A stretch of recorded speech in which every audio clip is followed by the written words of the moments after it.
Good afternoon, everybody. My name is Barry Hudson, and I am the Director of Public Information. I want to welcome you today to our weekly press briefing.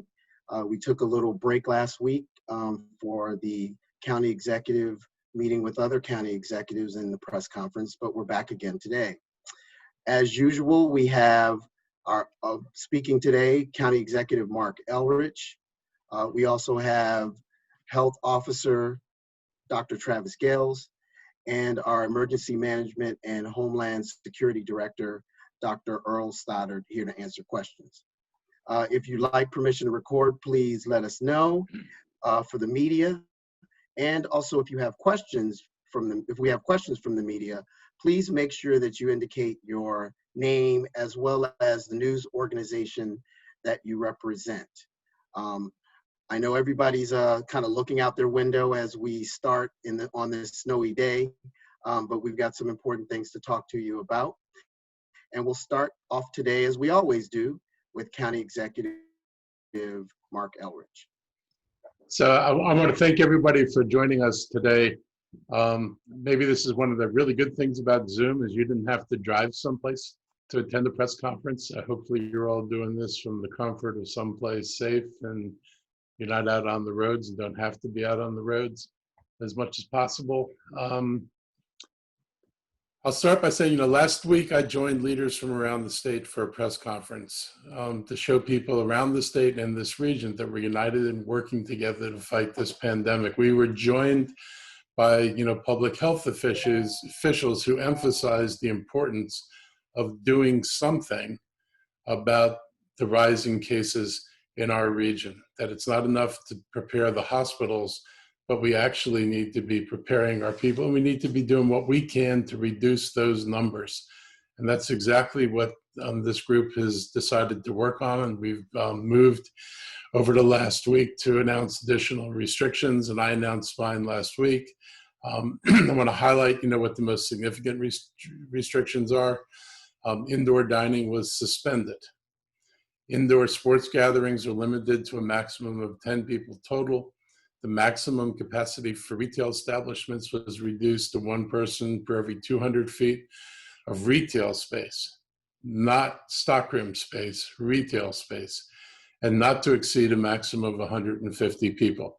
Large retail establishments have until December 23rd to obtain a letter of approval to continue to have more than 150 people in their retail space.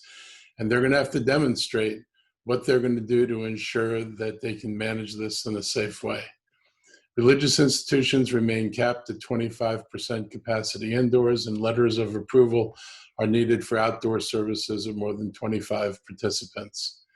Again, these are all new things that we're, putting into place. There was a time when indoor dining was, prohibited before.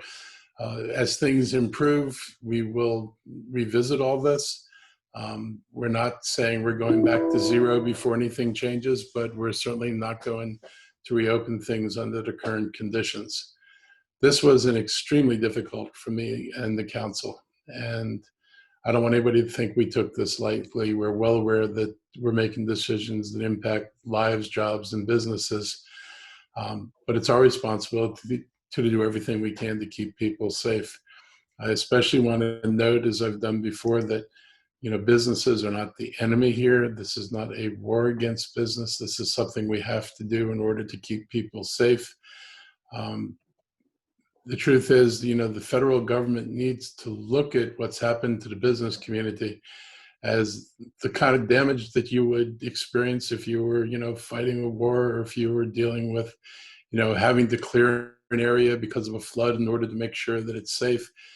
They're not contributing to this problem willfully. They are victims of COVID like everybody else is. And we need the federal government to step up and figure out how to make people as whole as possible so that the trauma of business closures is not what is driving all of this frustration.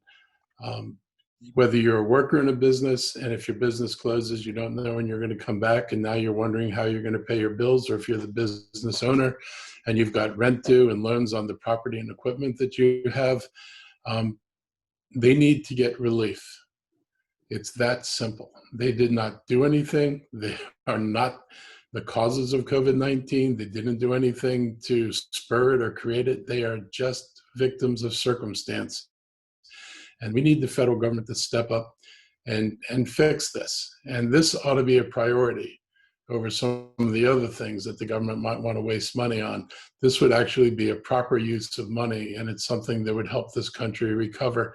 If businesses are not able to reopen, and if the debts mount to the point that they're not going to be able to dig out from under it once they do reopen, they are going to have a very difficult time making the decision to make that decision to reopen. If you think you can't stay open, there are people who've already said, I might as well stay closed if that's what I'm going to be facing. So again, I am imploring the federal government to step up with sufficient aid to make sure that businesses will have the opportunity to reopen, and so that individuals can be on unemployment during this period and not wonder how they're going to get their bills paid.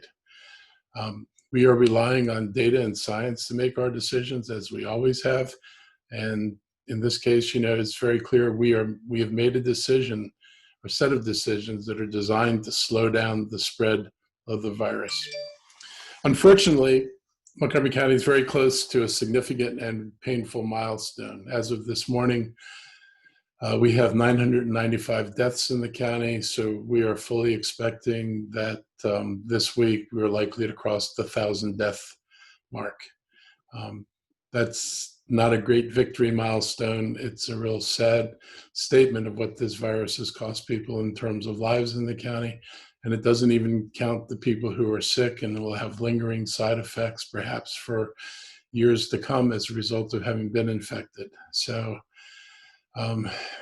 this is a tough time for us. It's more than a number. It represents, the people we know. We've been touched at the county by this personally this last week. It's our neighbors, our family, and our friends, and the relatives of our friends. It's taken a high toll, and I just want everybody to, be aware of this. And it's sobering, and people should be really sober about thinking about this. And this, sort of leads to what I want to say about the holiday coming up. We've got two big holidays that many of us are used to celebrating. Don't do it this year. Don't celebrate Christmas with a large family gathering. Do not have a large New Year's Eve party. Every time we bring people together, we know that social gatherings are one of the biggest causes of people of coronavirus being able to spread. We really don't want people to do that. We really want people to have the patience to wait out the rest of this year until vaccines come and are widespread, so that next Christmas everybody can get together and you're not worried about how many people are in the room, and you're not worried about is somebody going to get COVID. We've got a little ways to travel down this road. But we've been on this journey now for 9 months, and a little bit longer is actually something that will help us not have more fatalities and more sickness in our community. So we need people to please abide by the mask restrictions, abide by maintaining a physical distance, wash your hands, and I'd say also be prepared to wear the mask for a while. We know that getting vaccinated may not automatically mean that a person doesn't get a mild case of COVID, and that mild case of COVID is not capable of being spread. We don't know that yet.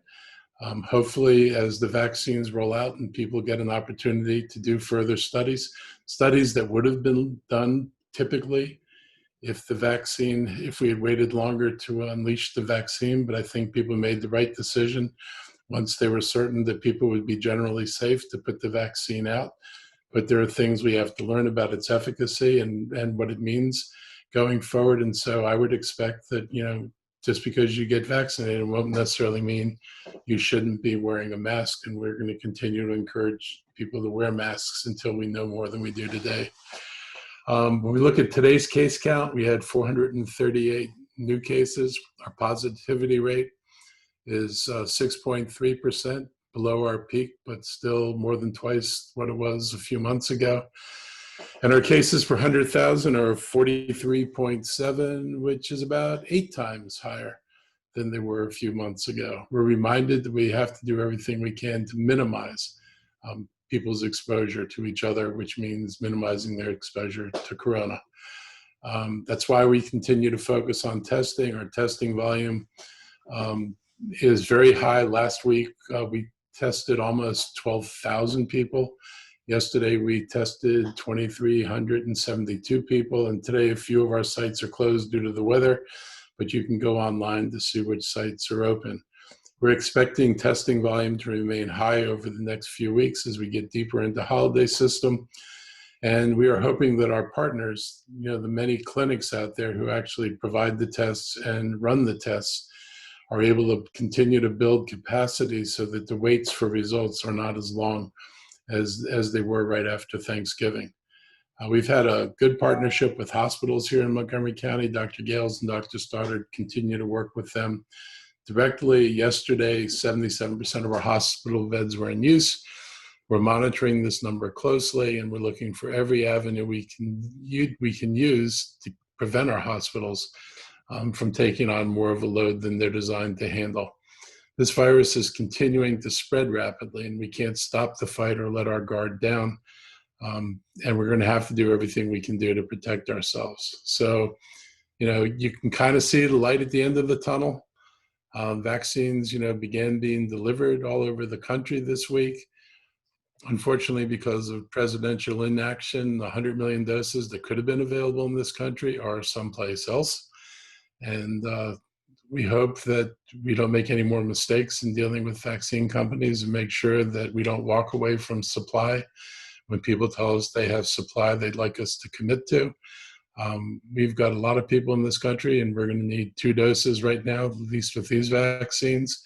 So we need maximum production, and we need the government to procure as many vaccines as possible.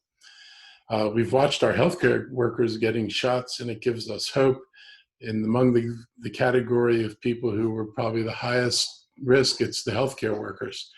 And they're the people you can't say don't come to work, because if our healthcare workers aren't there, then our ability to protect everybody else is going to be severely limited.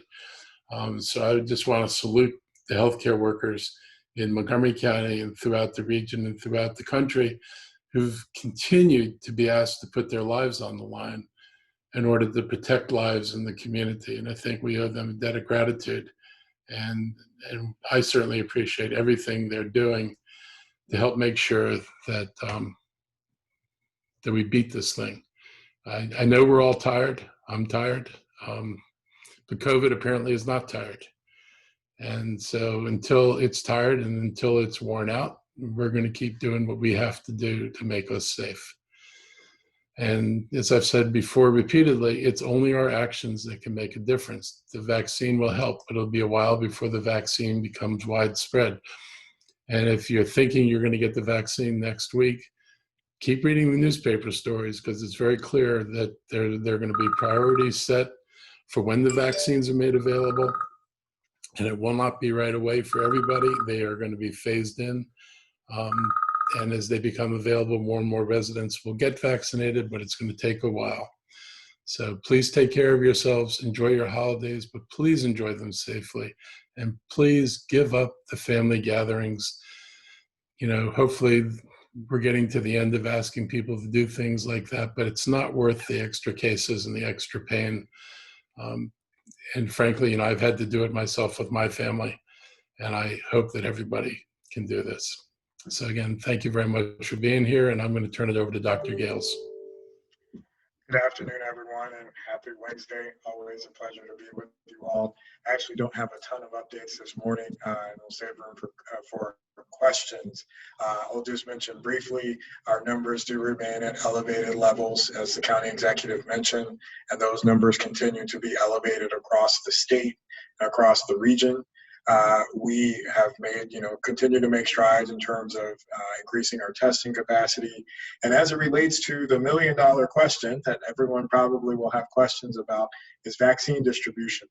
We continue to work with the state around what that will look like. As of today, we do not know when we will get vaccine to the local health department to be able to administer. Rest assured, we have a plan in place to disseminate those vaccines as quickly as we can once we receive confirmation when we will receive the vaccine, as well as what that supply will be. There's speculation that given the Moderna vaccine moving through the approval process, most likely tomorrow during their hearing and later on into the weekend, that we could have vaccine available as early as sometime next week before the Christmas holiday. Now, with that said, there's lots of people who've asked questions about who will get it and what will the county's dissemination process look like. Well, let's make it very clear. We will follow the guidelines as laid out by the federal level in terms of how those priority groups are defined, and they have been defined for quite some time now, as well as further guidance from the state in terms of how we prioritize within those particular subgroups, such as healthcare workers, first line responders, and ultimately, as we move through to phase 1B, individuals with significant medical histories and conditions. So as we continue to work with the state and get guidance on that, that will help shape our dissemination process in terms of how we will roll that out. But everything we do, in particular in the early stages, will be consistent with the guidelines provided at the state level in an effort to create uniform, standardized approaches and guidelines for all of the different jurisdictions across the state of Maryland. Now, we have, as the county executive mentioned, the Pfizer vaccine has been distributed, or a limited supply of it has been distributed across the country, and half of the Maryland doses were sent to hospitals. And from my understanding, even within that number, there were about 20 to 24 hospitals that did not actually receive doses in the first tranche. From my understanding, all of the hospitals in Montgomery County are either actually getting it today. I had a conversation with some of the hospitals this morning, or we'll be getting it on tomorrow, and we'll start their clinic processes to get that out to their workers and staff members. Similarly, the other half of the initial tranche were sent to pharmacies that are working with the nursing home, the long-term care facility, and pharmacy partnership that we had referenced before. And as part of that partnership, the pharmacies will actually distribute it directly to those facilities and assist with them in terms of administering to their residents and staff. We received word this morning that that process has already begun in terms of transferring the doses to the pharmacies, and they have already started scheduling appointments with different facilities across the county. And the expectation is that that likely will begin late December or the first week of January. So I know that it makes for a boring news conference in terms of not being able to have tons of details to share with you as we continue to get more information as information becomes available. But I do want to let folks in Montgomery County know that we do have active plans in place that will be made public and further crystallized once we get some more details. I'll stop there, but as always, happy to answer questions at the conclusion of the presentation. Good afternoon, everybody. Just a few updates on the vaccine front. The county website actually will feature a new vaccine Q&A page. As Dr. Gayles alluded to, there are probably more questions than there are answers at this point, but we're going to try and keep it up to date as the information continues to develop as federal and state guidelines increase and change, and we'll continue to provide information. You can find that on our web page right in the news and information section. It should be right at the top of that top bar in orange highlighted. So we will be keeping that up to date. The one other piece I do want to talk a bit more about is the big box store change that we made this week and what it'll mean for next week. And so, as the county executive alluded to, there will be a process whereby letters of approval can be requested for big box stores who wish to exceed the 150 person, which is inclusive of both customers and staff, in their stores. What we will be doing is reviewing those plans when they're submitted by next Monday evening. We'll be taking, as they come in, we'll review them, but those that come in on Monday evening will get reviewed on Tuesday. The goal is to provide the businesses with feedback on that Tuesday and essentially say, based on what you've submitted and the safety measures and physical space that you have worked out, we are approving you with this many occupants, and or we may say you're approved contingent upon doing A, B, and C additional activities. And so we have seen across the county, generally speaking, that there are some retailers, large retailers, that are doing exceptionally good job in terms of counting people in stores, cleaning materials, ensuring that there's distancing, not just in a line, but between lines, all the things that we would expect to see, in safe conduct of essential services during a pandemic. There are, however, other stores who have become increasingly lax in their enforcement or implementation of some of these safety measures. And so our original intent in eliminating it to 150 was to try to prevent the widespread exposure that could happen in a setting where people are being more lax in their implementation. Obviously, with the closure of indoor dining, we will be transitioning some of our more of our enforcement activities over to focus on retailers, including our large retailers. So we're attempting to hit this challenge from both sides of requiring that they have some developed plans and giving them feedback and guidelines on how those plans, how we view those plans, how complete they are, how they can modify them to be more complete, but also that we will be doing and holding them accountable to those plans through enforcement. And so we realize that our large retailers, our small retailers as well, provide essential services, particularly groceries and other things that we cannot do without as a community. But at the same time, that those essential services cannot be the cause for people to get sick. And we do know that contact tracing data is provided shows that a number of the retail workers tend to be those. About 11% of the cases, I think, are retail workers in the state of Maryland. That's obviously troubling because those 11% of workers are also, they're being exposed by customers, and they're also in turn exposing other customers. And so, that's an area where we want to try and, turn the curve further, all in an effort to get lower transmission. We're happy with what the Board of Education decided to do yesterday in setting out guidelines for how we can get students back into schools. But as I said to the County Council, I believe that some of the restrictions that we put in place are our best and, frankly, perhaps our only opportunity to try and drive down transmission to the levels of that are consistent with the state guidelines for education being back in person. So this is all part of the interlinked effort to try and address some of our key challenges moving forward. So I will stop there. All right. Thank you very much. And just as a reminder, if you have a question, please, for reporters, please make sure that you put your news organization in there as well, so we'll be able to know and who you'd like to speak with. As always, our first question comes from Chris Gordon from NBC4. He has a question for Dr. Gayles, County Executive, as well as Dr. Stoddard. Go ahead, Chris. Thank you very much, Barry. This is a three-part question. There are some restaurants, one Tasty Diner in Bethesda and Silver Spring, that say they're closing now for the second time. Their employees are missing the gratuities of Christmas. Unemployment is running out for those that they haven't brought back. And the county isn't offering enough help, they say, in terms of grants. They say they don't need loans, they need grants. That's the one question, I guess, would be to the county executive. And the other two would have to do with some of these outdoor tents that are four-sided, or some of these enclosed spaces, plastic enclosed spaces.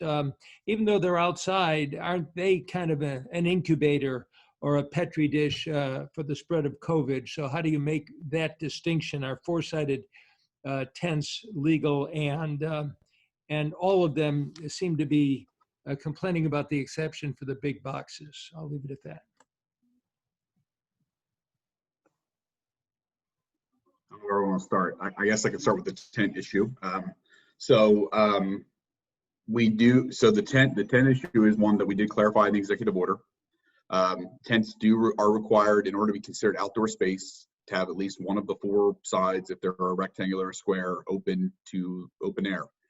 If all four sides are enclosed, they're considered indoor space. We have a permitting process through our Department of Permitting Services, and this has been in place actually for quite a while now, where structural tents of a certain size, which you would find typically outside a restaurant, in most cases are required to be permitted. And as part of that process, they're reviewing that you have one of those 4 sides open. If you have a yurt or circular shaped object, we generally say 25% needs to be open in order for it to be an outdoor space.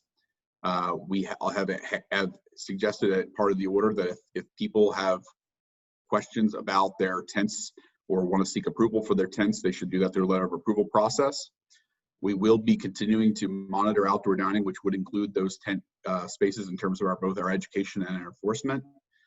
Candidly, we are aware of and have seen some of the pictures of some of the efforts to enclose spaces, and we'll be going out and investigating some of those, because frankly, the pictures that you see posted on social media reflect some significant concerns about how enclosed those spaces are. Obviously, the more structure you give a tent and the more closure you have, the more it is simply just indoor space, and does not meet the same standards and protections and would not be deemed as much. I will note that the much of the law around tents and what's an indoor space and outdoor space actually goes back to some of the cigarette smoking regulations that were put into place long before COVID-19, and we are generally following those in making determinations about what indoor and outdoor space is, because essentially, smoking cigarettes and secondhand smoke follows many of the same types of ventilation and spread or exposure rules that COVID might.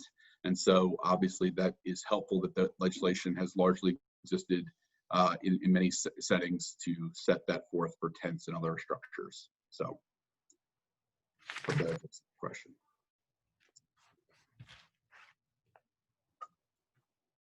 Okay. County Executive, Chris, do we want to talk? I mean, I know, I'm sure, I mean, as sort of the County Executive alluded to in the beginning, aid for restaurants and other businesses is the key component of what should be part of the federal aid package that is being much discussed, certainly today. We obviously have been tracking throughout the day the progress that they claim to be making on this, and hope by Friday that they will have something in place. From the county perspective, a lot of what we've been focused on in terms of our recovery framework has been how can we use the lessons that we learned from the CARES Act and others to inform exactly how quickly we can get dollars that are shared with the county governments out to the businesses in a much quicker fashion. And so that's been a much greater area of emphasis. But I'm sure the county executive could talk to you about some of the challenges that the local governments face in terms of their ability to act as a surrogate for what the federal government can do in terms of aid. I'll just say we're going to continue to look at what we can do, and we're anxious to see what the governor sends down to the counties in order to provide additional aid. I know there's he's talked about increasing his spending on this. We're waiting till after the first of the year, and we'll be redistributing money, we hope, in some ways to continue to supplement it. But the county could never address the magnitude of this problem. We do not have the resources to address the magnitude of this problem. You would literally pretty much have to shut the entire government down to do that, and that's not going to be very productive either. So we're heavily dependent on what the federal government does, as is every other jurisdiction, frankly, as is the state of Maryland. We need help. They've got the capacity to provide it, and they need to provide it. Okay, our next question is from Penelope Jones of Blake Beat. She has a question for Dr. Gayles and the county executive. Hi, yes. I have 2 questions, one for Dr. Gayles and one for County Executive Marc Elrich. Dr. Gayles, what are the metrics you're using to determine youth sports following COVID-safe guidelines are contributing significantly to the rise in cases? Thank you. The metrics that we're using to assess all activities, including sports, retail, businesses, and others, have been very transparent in terms of the overall guidelines that we've put out as a county. As it relates specifically to youth sports, what we have been looking at also is the fact that we have seen a number of investigations involving cases across a scope of different sports and athletic opportunities, including hockey, soccer, basketball, football, baseball as well as cheerleading activities. And we have seen numerous examples across those sports as recently over the past weekend. And it has been concerning given the number of cases happening and these cases continuing to happen in spite of the provisions and parameters that have been put into place to support, safe activities. In addition to that, we have also heard from a number of schools that have brought up, and Dr. Stoddard has mentioned this in a number of previous press conferences, that have brought up the concern of student athletes participating in sports, whether it be locally as well as traveling to other jurisdictions that may have higher rates of community transmission of COVID-19, and concerns about bringing that back into the classroom due to that sense of high risk exposure. And so with all of those things in mind, we took the step to acknowledge that this was a concerning activity that was putting young people at risk. And in spite of the fact that there were parameters and guidelines put into place, in many of those instances, that guidance was not followed. And so as a result, and again, looking across the broad scope of different activities that we could put restrictions in, again, to bring the number of cases down, that was one of the activities that we took further steps in. I would note that the steps that we took and the recommendations that we provided did leave parameters for certain activities to continue to be done, such as drills and those kinds of things, just in a limited capacity. There are other jurisdictions across the region and across the state that have actually taken further levels of restrictions where they have banned all youth sports activity in any way, shape, or form. So in summary, we use the metrics that we use broadly across the board for all activities, but what was concerning about the youth sports activity is we kept seeing again and again situations where we were having cases pop up and potential outbreaks to have to address. You also had a question for the county executive, or does that cover it? Okay. Next question is from Kate from WTOP. She has a question for the county executive and Dr. Gayles.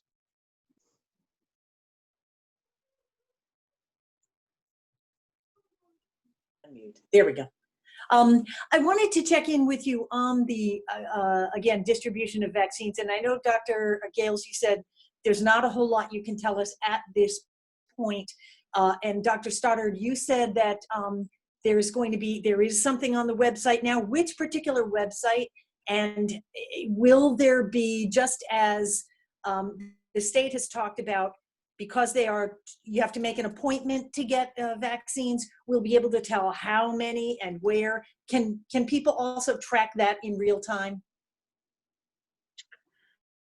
So thanks for your question. I think the first part of it is yes. So as part of the apparatus that will, at least for the early stages of how the vaccines will be rolled out, we will be utilizing multiple electronic platforms that will allow us to track the number of folks who are receiving vaccine, as well as being able to use that information to send people reminders to come back in and get their second doses, so being able to track their process.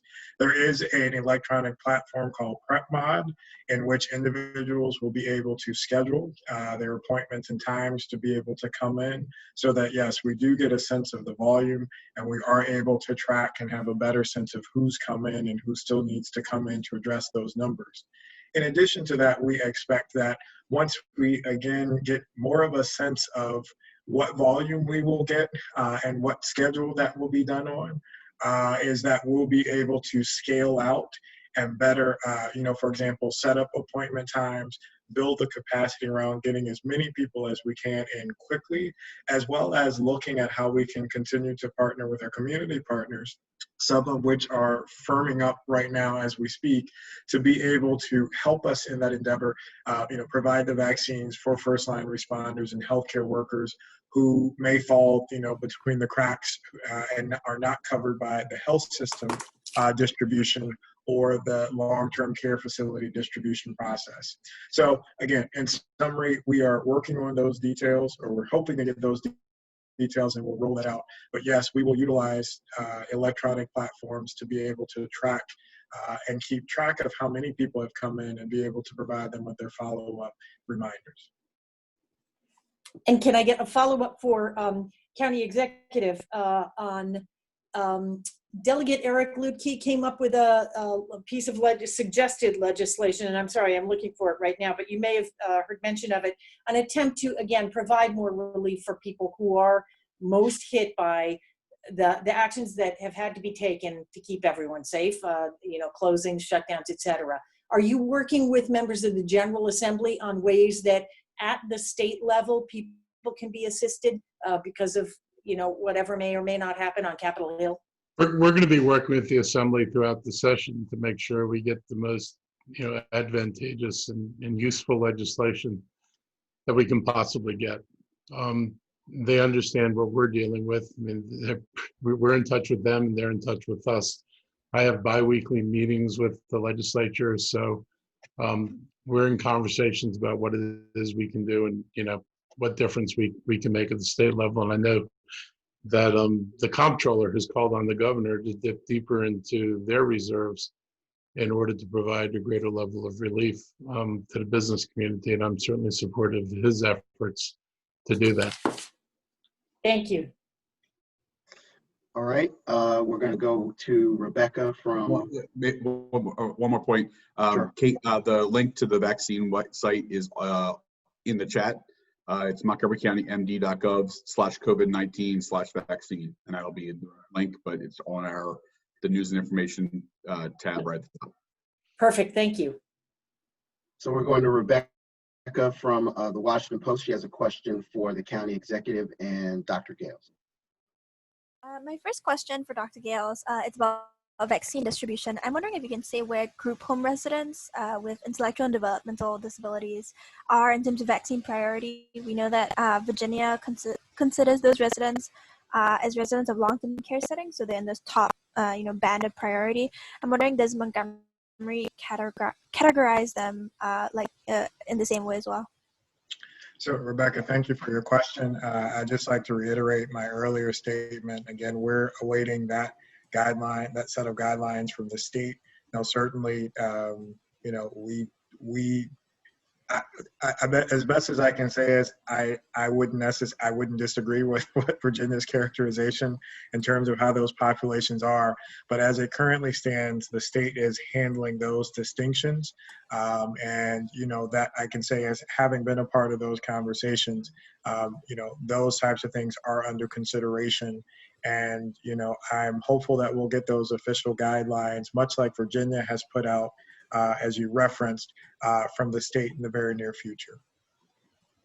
Got it. And for Dr. Stoddard, as well as the County Executive Elrich, I'm wondering if you can provide us a general update on Karazhan funding, which you referenced earlier, Dr. Stoddard. We know that the deadline is coming up, and as of today, I think we don't know that there's going to be an extension of that deadline, and we know that Montgomery County still has several $1 million left unspent. What is the strategy here, and what's going to happen on December 31st?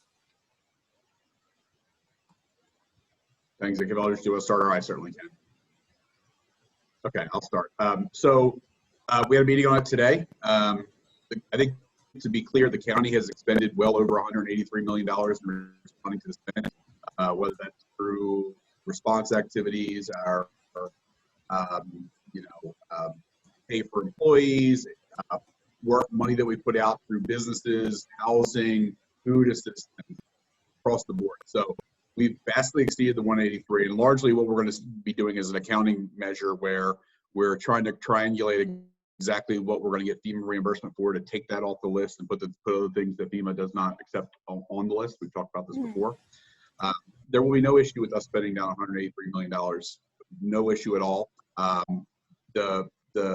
As I said, there is even a period of time after December 30th where we get to move things around, so long as we spend it before December 30th. So there is some accounting that we get to do on the back end, because obviously we'll be incurring the costs all the way up to and through December 30th. And December 30th, we'll have to get those costs to be able to book them on board. So we have so far submitted approximately $64 million to FEMA and are awaiting some feedback on the second 32 million that we submitted.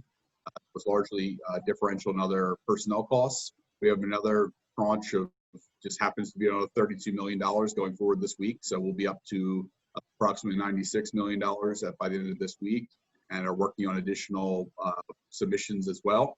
It has been indicated to us by some of our, by some of the connections on the Hill that there may be an extension included as part of this relief package that Congress is considering. And so we are actively waiting to see if that happens. Obviously that, we've already spent 183 million, as I said. So largely this gives us just more time to figure out what's the best 183 to put on the CARES. As I understand it, the part of the Congress's questions that they're trying to work through today also includes whether they will allow FEMA to do 100% without doing the 25% match, which obviously would free up additional dollars for us to, from the CARES Act that we've had to put on for the FEMA match.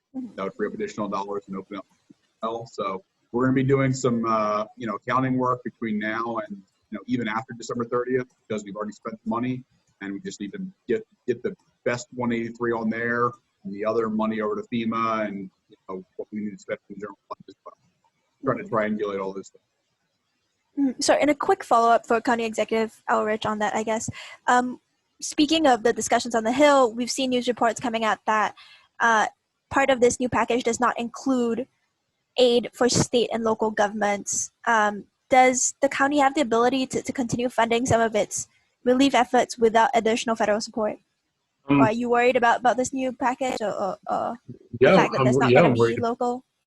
I'm worried about this new package, but I'm also hoping that, once we get in with a different president, so that wild card is taken out of the equation, out of the consideration that they will bring forward another package. And my understanding is they plan on post-inauguration policy recommendations as well. We really need the support, and I don't, this is going to be a national problem. Everybody faced shutdowns. Everybody has too many people without work who are not going to pay the income taxes that everybody projected. Too many businesses that are out of business, that they're not generating the sales taxes, running the revenues that local governments expected to see.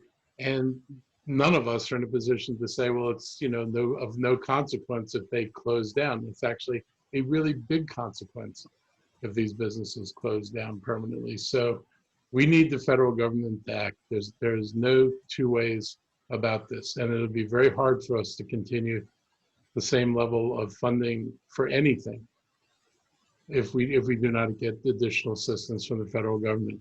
And of course, some part of this is a discussion with what's happening with FEMA right now, how much FEMA decides to cover or not cover, which apparently is something that they don't have strict guidelines on, that it comes down to being a decision that they make somewhat arbitrarily.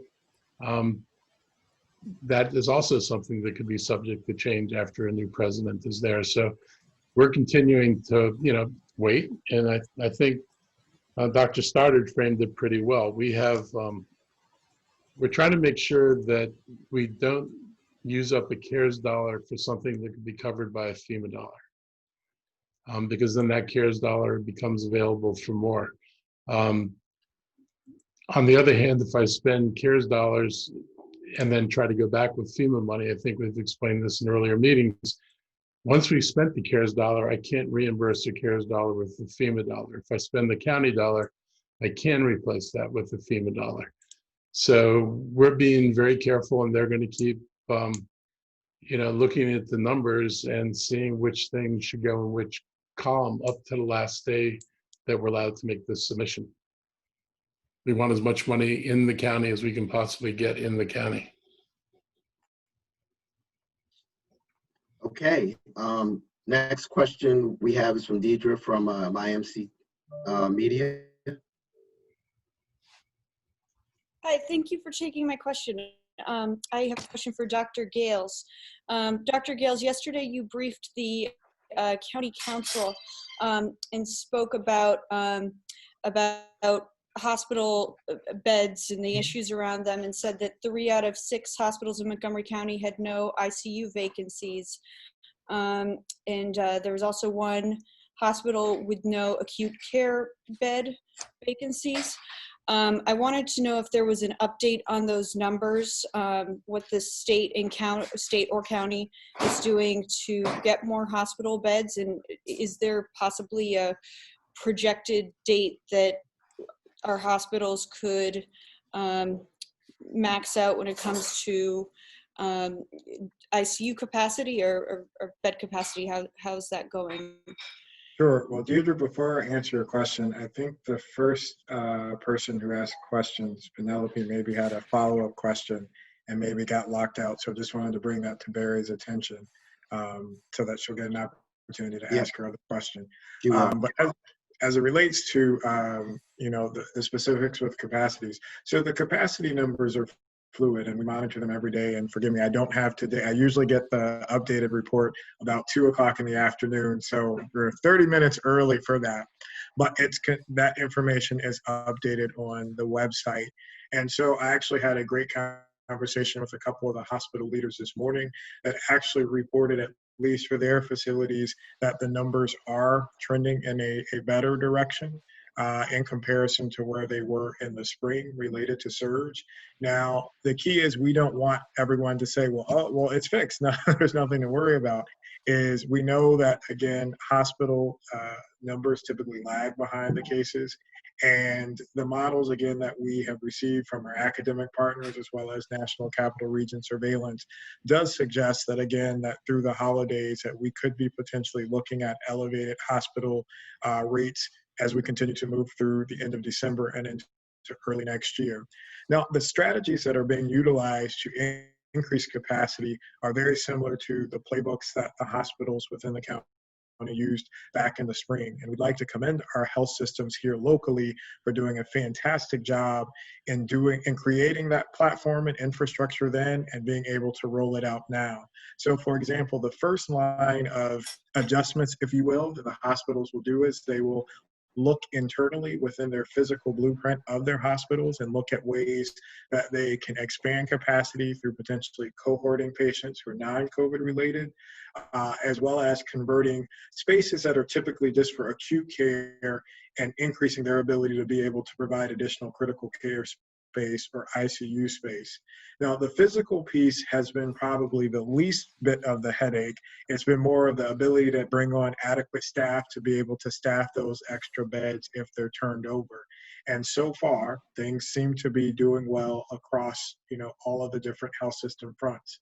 Now, one of the other things that I'd like to highlight is it's really a collaborative effort of the hospitals. If you recall back in the spring, there's the Tacoma Park campus of the Adventist Health System that was built out and has been able to be used for rollover space for non-COVID patients. I think that was the initial opportunity to take the less severe patients and put them there to free up the tertiary care space for COVID patients. But from my understanding, they've actually been able to bring in and absorb patients from all of the different hospitals, including some of their hospital partners who aren't technically a part of their system. So it's, again, evidence of our health systems working together to be able to come up with creative strategies to address the potential surge space. As it currently stands, I have every bit of confidence that they will be able to absorb at least up to a certain level, because there are also some other strategies in addition to increasing the space and increasing the staff is other strategies such as, for example, decreasing or stopping elective procedures again to free up that space there. So the playbook is in place, it's actively being used, and as we continue to monitor the numbers and monitor the trends, we'll certainly have to keep an eye out on that, and we will certainly keep the public up to date on those numbers as we move forward. I would only add too, because of some of the provisions that the state has put in, it's not likely you're going to see the counties in a particular county maxed out, whereas the rest of the state has plenty of bed capacity. They're going to be moving patients around throughout the system, so it's going to raise the water level essentially on all the boats nearly evenly or close to evenly. Now, what happens as you get closer to the, we don't have a lot of capacity in the overall system, and I think the governor already talked about it this week, being at the highest level statewide, is that you know, even if we've got capacity in Montgomery County, they're going to start bringing in patients from other areas of the state into our beds and starting to fill those. And so it's not likely you're going to see Montgomery County run out of beds, for example, and Howard General has a ton of beds available. They'll be moving patients throughout the process. So when we get to when you start to hear about some of the Western Maryland hospitals filling up, that naturally is going to begin to mean that we're going to run into more problems in Montgomery County as well. So I think that's the thing that we have to be very cognizant of, and it is a system of healthcare, not just within the state, but within our region and beyond. And we're trying to moderate it at that level. But it does mean that we'll be, you know, once you start to fill out in a county, there's not going to be a ton of other places to go, because presumably those other counties around you will be filling up just as quickly. So Thank you. And we're going to loop back to Penelope, who had a question, but she got cut off. So Penelope, could you go with your question? Hi, yes, thank you for circling back to me. My question was, County Executive Marc Elrich, will you be receiving the vaccine publicly when the time comes for you to be vaccinated, regardless of which vaccine is administered to you? I will be receiving I'll be receiving it, and then I'll get my vaccine when it's my turn to get my vaccine.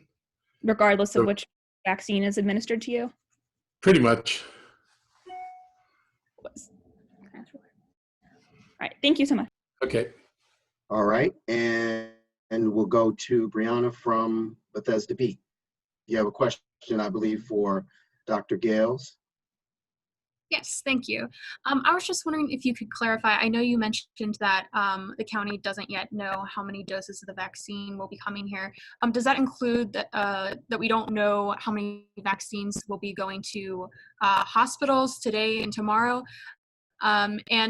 Also a second question, is it possible for the county to arrange with any of the hospitals for the media to be able to observe and document the first person in Montgomery County to receive a vaccine?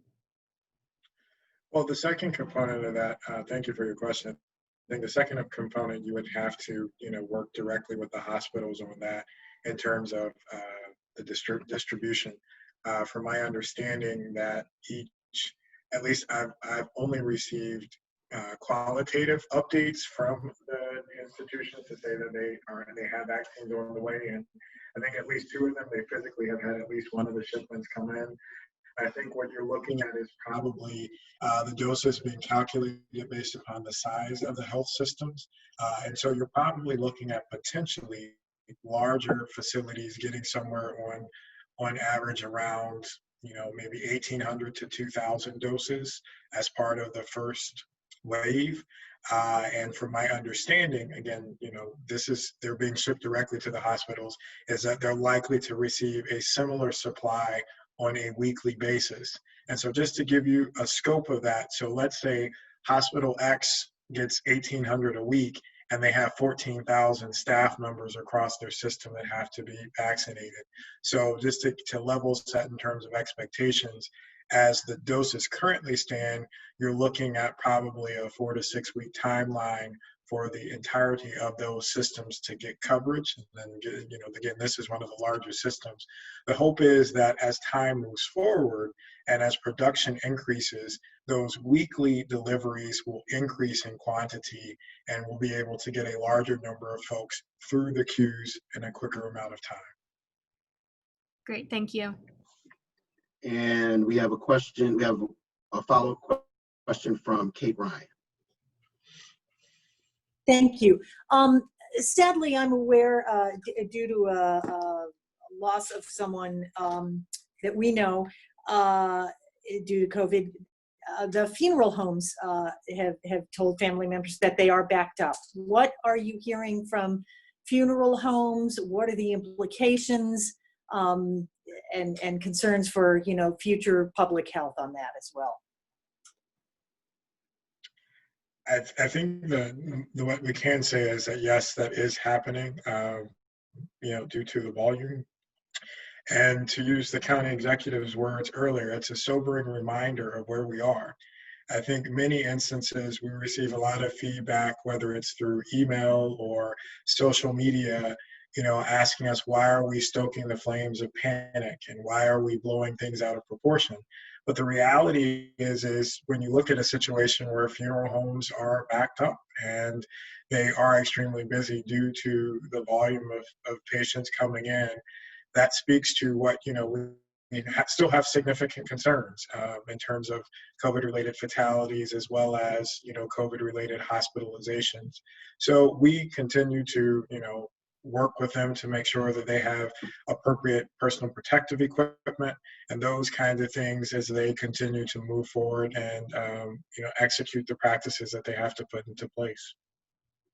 I would just add, and this is something that we've known about for a long time before COVID, but the decedent care processes in our society are not built for huge changes, in the number of people who pass away. And having spoken with someone actually yesterday who recently lost a family member and was going through this process, they described exactly what you've described, Kate, with there being a delay in getting that person into a funeral home, getting them out of the hospital, getting them into a funeral home. And so I think we got a little bit of questioning from certain people about why we were providing the hospitals with refrigerated trucks already. It isn't that bad yet. And the point, I think, is that there is not a ton of capacity in that side of the system on a day-to-day basis. And so obviously we do not want situations where, what happens is the funeral homes back up and then they back up into the hospitals. The hospitals don't have a ton of capacity either to store or manage decedents. And, typically most hospitals may have 8 to 10 refrigerated morgue slots. And that, unfortunately across 6 hospitals, that's 50 people a day essentially. And that's not a huge number. And that's why we, have been concerned about that portion of this for some time now. Okay. That is our last question. Actually, Barry, could Okay. I make one comment? Sure.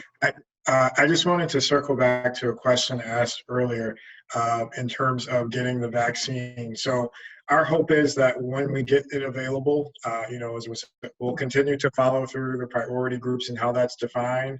And I believe I may be considered to be a healthcare worker in that process.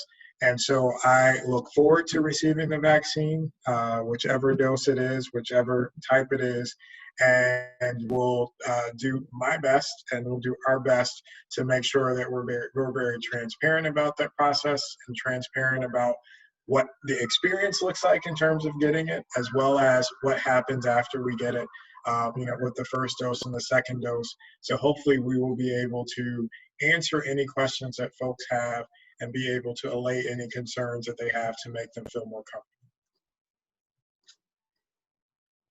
Okay, that is our last question. Going once, twice, and as always, 3 times. Thank you, everybody. Be safe out there. I do want to say one quick thing before we go. With our businesses not allowing indoor service, I encourage all the media to share with your readers and viewers the MoCo Marketplace, as well as visit Montgomery for MoCo Eats. That way residents can support those businesses even though they can't sit inside.